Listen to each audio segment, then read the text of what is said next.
अस्सलाम वालेकुम, कैसे हो दोस्त? उम्मीद करता हूँ सब दोस्त रहते हैं। दोस्तों मैं मोहम्मद खलील डेरा गाजी के अंदर ये माशाल्लाह ये 4 बकरे जा रहे हैं महबूब भाई के पास सरगोदा। दोस्तों उसने ऑनलाइन पेमेंट भी अल्हम्दुलिल्लाह कर करो।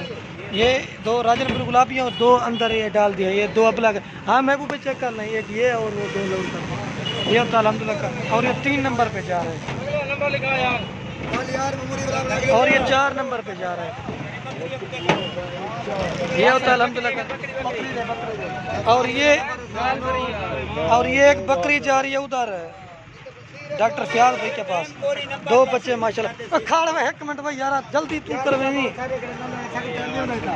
ये 2 फीमेल है माशाल्लाह। फयाज भाई चेक कर ले।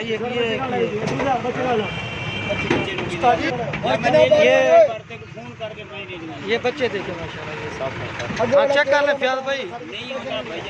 ये 2 फीमेल है और ये बकरी है अंदर लोड कर दी है।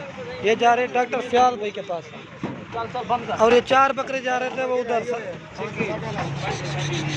हाल की तस्वीर मुस्ताई।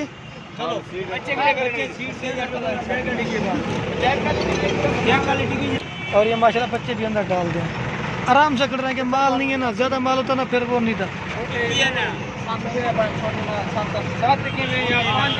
अब मैं गाड़ी का नंबर दिखाता हूँ।